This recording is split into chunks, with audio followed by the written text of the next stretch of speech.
ఓం సాయిరామ్. శ్రీ సచ్చిదానంద సమర్థ సద్గురు సాయినాథ్ మహారాజ్కి జై. మన సాయి కుటుంబ సభ్యులందరికీ నమస్కారం అండి. ఎలా ఉన్నారు, ఏం చేస్తున్నారు? మీరందరూ కూడా సంతోషంగా, క్షేమంగా, ఆరోగ్యంగా ఉండాలని, సాయినాథుని యొక్క ఆశీస్సులు మనపై ఎప్పుడూ ఉండాలని మనస్ఫూర్తిగా ఆ సాయిని వేడుకుంటూ ఈరోజు వీడియోను మొదలు పెడుతున్నాను. ఇక ఈరోజు వీడియోలో బాబాగారి సందేశం ఏమిటి అంటే, బిడ్డ, దేనికమ్మా అలా అతిగా ఆలోచిస్తూ ఉన్నావు? నీ మనసు అలాగే నీ ఆలోచనలు అన్నీ కూడా గందరగోళమైనటువంటి స్థితిలో ఉన్నాయని నాకు అర్థమైంది. అయితే ఈరోజు ఈ బాబా చెప్పే సమాధానం నీకు తప్పకుండా కావాల్సిందే. కాబట్టి ఈ సందేశాన్ని నువ్వు పూర్తిగా విను. ఆ తర్వాత నీ మనసంతా కూడా తేలిక పడుతుంది అంటున్నారు. మరి ఈ సందేశంలో ఉన్నటువంటి పరమార్థం ఏమిటో బాబాగారు మనకి ఈ సందేశం ద్వారా ఏం తెలియజేయబోతున్నారో తప్పకుండా తెలుసుకుందామండి. అంతకన్నా ముందు మన ఛానల్ని ఎవరైతే కొత్తగా చూస్తున్నారో ఛానల్ను సబ్స్క్రైబ్ చేసుకొని వీడియో మీకు నచ్చితే లైక్ చేసి సపోర్ట్ చేస్తారని మనస్ఫూర్తిగా వేడుకుంటూ, బాబాగారి సందేశాన్ని తెలియజేయబోతుందిగా, చాలామందికి ఎన్నో సమస్యలు, ఇబ్బందులు ఎదురవుతుంటాయి. అంటే ఒక్కొక్కరికి ఒక్కొక్క సమస్య, ప్రేమ, పెళ్లి, సంతానం, వ్యాపారం, భార్యాభర్తల మధ్య గొడవలు, ఇలా మీకు ఏ సమస్య ఉన్నా కానీ శ్రీ సాయి భగవతి జ్యోతిష్యాలయం గురూజీ పవన్ నంబూద్రి గారు మీకు ఏ సమస్య ఉన్నా మీరు ఉన్న చోటనే ఫోన్ ద్వారా మీకు 100% శాశ్వతమైనటువంటి మంచి పరిష్కార మార్గాన్ని తెలియజేస్తారు. 9043637512 సంప్రదించవలసినటువంటి ఫోన్ నెంబర్. బాబాగారి సందేశం గురించి తెలుసుకుందాం. బిడ్డ, ఎక్కువగా ఆలోచిస్తూ ఉన్నావు. నీ మనసులో ఉందేమిటో నాకు బాగా తెలుసు. నీవు ఎలాంటి ఆలోచనలు పెట్టుకోనవసరం లేదు. ఎందుకంటే నీ బాబా సర్వాంతర్యామి అని నీకు బాగా తెలుసు కదా. ప్రతి ఒక్కరిలో కూడా నీ బాబానే ఉంటాడు. నీకన్నా ఎక్కువగా నీ గురించి నాకే బాగా తెలుసు. కాబట్టి నువ్వేమీ ఎలాంటి బాధ పెట్టుకోనవసరం లేదు.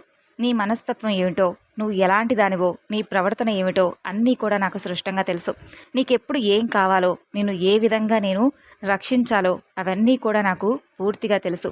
కాబట్టి బాబాకు ఏమీ తెలియదని మాత్రం ఎప్పుడూ అనుకోవద్దు. ఏం ఆలోచిస్తున్నావో అవన్నీ నాకు తెలుసమ్మా. కాబట్టి నువ్వు ఇక దిగులు పడకుండా బాబా చెప్పే మాటలను శ్రద్ధగా ఆలకించు.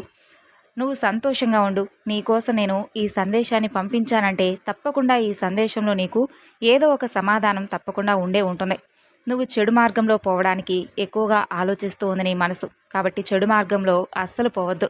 నీ బాబాకు బాగా తెలుసు నీ మనసు ఏ ఆలోచనలు చేస్తుందో. కాబట్టే నిన్ను హెచ్చరిస్తున్నానని తెలుసుకో. నువ్వు ఏ విధంగా ఆలోచిస్తున్నావో, నీవు ఏ దారిలో పోవాలనుకుంటున్నావో, నువ్వు అలా చెడు దారిలో పోయావంటే తప్పకుండా నీకు కొన్ని బాధలైతే తప్పవు. కాబట్టి ఈ సందేశాన్ని నీకోసం మాత్రమే పంపిస్తున్నాను. బాబా చెప్పినట్లుగా నడుచుకుంటావో, నా మార్గంలో నువ్వు నడుస్తావో లేదనేది ఇక నీ ఇష్టం. నీకు ఓటమి అనేది రాదు. నేను నీకు హామీ ఇస్తున్నాను. నా ఆశీస్సులు ఎప్పుడూ కూడా నీకు తోడుగా ఉంటాయి. పొరపాటున కూడా నా మాటలు నువ్వు పెడచెవిన పెట్టవద్దు, పక్కదారిన పోవద్దు. అలాగే నీవు అలా వెళ్ళావు అంటే, నా మాట కాదని నువ్వు అడ్డదారిలో వెళ్ళావు అంటే, నీ ఇక జీవితం అంతా కూడా అంధకారంలో మునిగిపోయినట్లే. కాబట్టి హెచ్చరించి మరీ చెప్తున్నాను. చూడు, తర్వాత ప్రాయశ్చిత పడినా కూడా ఏం లాభం లేదు. మరి నీవు ఏ దారిలో వెళ్ళాలి, ఎలా వెళితే నీకు మంచి జరుగుతుందో కూడా తప్పకుండా చెబుతాను. ఈ సందేశం కేవలం నీకోసం మాత్రమే. చూడు బిడ్డ, అసలు నీ జీవితం నువ్వు నిర్లక్ష్యం చేయకుండా వెంటనే నేను చెప్పే మాటల్లో విన్నటువంటి అర్థం ఏమిటో తెలుసుకో. నీ మనసులో ఉన్నటువంటి ఒక ముఖ్యమైనటువంటి మాట గురించి చెప్తాను, విను. ఇది నీ జీవితానికి సంబంధించినటువంటి ఒక ముఖ్యమైనటువంటి విషయంగా గుర్తుపెట్టుకో. ఇది విన్నాక నువ్వే నా దగ్గరకు వచ్చి, బాబా నిజంగా నన్ను మంచి మార్గంలో పెట్టావని చెప్పి నీ మనసు కనిపిస్తుంది. నీ మనసులో భయాన్ని కూడా పూర్తిగా విడిచిపెట్టు.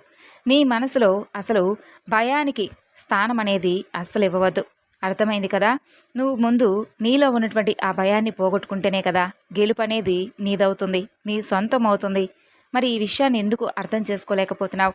గుర్తుపెట్టుకో, ఏ గెలుపైనా కానీ ఆటంకం అనేది భయమే అవుతుంది.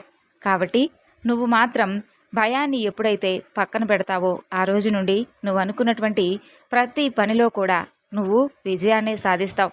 ఈ ప్రపంచంలో ఉన్నటువంటి శక్తి అంతా కూడా నీ సాయి రూపంలో నీకు ఎల్లవేళలా తోడుగా ఉంటుంది. ఇక నీకెందుకమ్మా అంత భయం చెప్పు? ఎందుకు నువ్వు భయపడనవసరం లేదు అని చెప్తున్నానంటే, నీకు ఎప్పుడూ కూడా నేను తోడుగా ఉన్నానని ధైర్యాన్ని ఇస్తున్నాను. కాబట్టి నువ్వు అసలు భయం అనేదే పెట్టుకోకుండా సంతోషంగా, ధైర్యంగా ఉండు. నువ్వు అర్థం చేసుకోవాలి, నీ సమస్యలన్నింటినీ కూడా నేను తప్పకుండా సరిచేసి నీకు పట్టరానంత ఆనందాన్ని ఇచ్చేటటువంటి నీ బాబాని నేను ఎల్లవేళలా కూడా నీకు రక్షగా ఉంటానని ఎన్నోసార్లు ప్రమాణం కూడా చేశాను. కాబట్టి నువ్వు దేని గురించి కూడా ఆలోచించవద్దు. రోజులు తప్పకుండా మారుతాయి. అలాగే సమస్యలు కూడా అన్నీ తీరిపోయి నీ జీవితం మారిపోతుంది. సంతోషకరమైనటువంటి రోజులనేవి నీకు దగ్గరలో ఉన్నాయని గుర్తు చేస్తున్నాను. నమ్మకంతో ఉండు బిడ్డా. గతంలో జరిగిపోయిన వాటి గురించి నువ్వు అస్సలు ఆలోచించవద్దు, అలాగే పట్టించుకోనవసరం లేదు. నీ సంతోషకరమైనటువంటి రోజులను తలుచుకో. నీ మనసులో ఉన్నటువంటి చెడు ఆలోచనలను పూర్తిగా విసిరి బయటపడాయి. అప్పుడు నీ మనసు హాయిగా ఉంటుంది. అలాగే నీకు కావలసినటువంటి ఆనందాన్ని నువ్వే వెతుక్కోవాలి. అలా కాకుండా పోయిన దాన్ని తలుచుకుంటూ తలుచుకుంటూ నువ్వు ఇలా దుఃఖిస్తూ ఉంటే ఎలా చెప్పు? ఇలా బాధపడుతూ ఉంటే నువ్వింకా నీ జీవితంలో మంచి మంచి ఫలితాలను ఎప్పుడు పొందుతావు చెప్పు? నీవు ఆలోచించవద్దని అందుకే చెబుతున్నాను.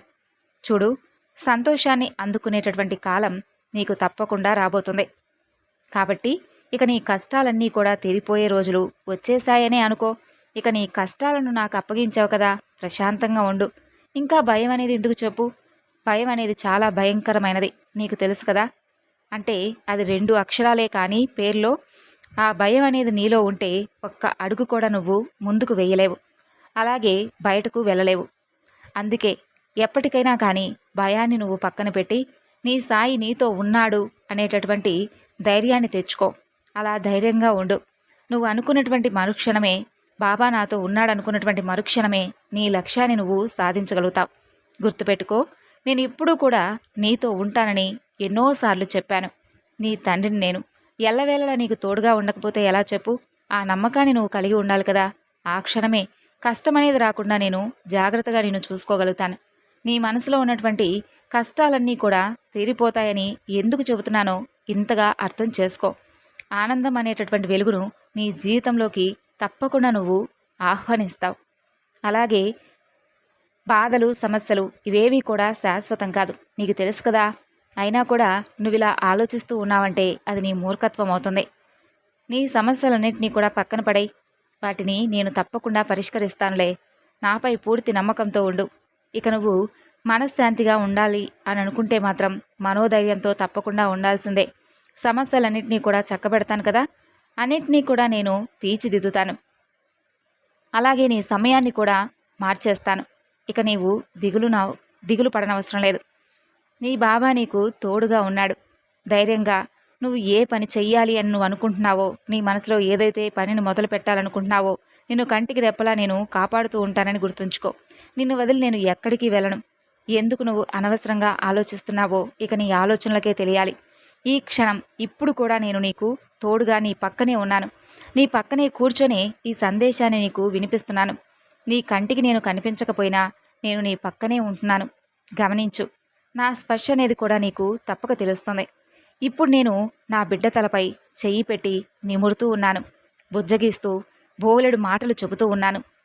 అలాగే ఈ విషయాలన్నీ కూడా నీకు నీ మనసుకు అర్థమవుతుందా? మనసు నీది ప్రశాంతంగా మార్చుకున్నావా? అలాగే నీ ఎడల, నీ చుట్టూ నేను ఉన్నాననేటటువంటి స్పర్శ నీకు అర్థమైందా? నీ జీవితంలో నువ్వు ఆనందించేటటువంటి అద్భుతాలను, నీ జీవితంలో ఒకదాని తర్వాత ఒకటి అన్నీ కూడా మార్చేసి సవ్యంగా జరిపిస్తాననేటటువంటి ధైర్యం నీలో పెరిగిపోవాలి. ఎక్కువగా ఆలోచించి బాధపడటం తప్ప ఏమీ ఉండదు. ఇక నీకెందుకు చెప్పు దిగులు? సంతోషంగా ఉండు. ఇప్పుడు ఏదైతే నీ మనసులో జరగాలి అని చెప్పి నువ్వు గట్టిగా అనుకుంటున్నావో అదే సవ్యంగా తప్పకుండా నీకు జరిపించి చూపిస్తాను. నువ్వు అనుకున్నట్లుగా జరిగే చేస్తాను. నన్ను నమ్ము బిడ్డా. నీ మనసు ఆనందంగా ఉంచడం నీ తండ్రిగా నా బాధ్యత.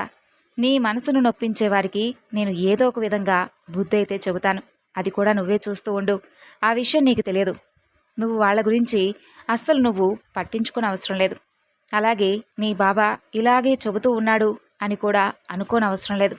అయితే బాబా వాళ్ళేమో నన్ను బాధ పెడుతూనే ఉన్నారు, మీరేమో ప్రతిరోజు ఏదో ఒకటి చెబుతూనే ఉన్నారు, వాళ్ళ పాటికి వాళ్ళు సంతోషంగా ఉన్నారు, మరి ఎప్పుడు బాబా మీరు వారికి బుద్ధి చెప్పేది అని అడుగుతావేమో. అది కూడా చెబుతాను విను. నీ మనసులో ఏమనుకుంటున్నావో నాకు తెలియదా?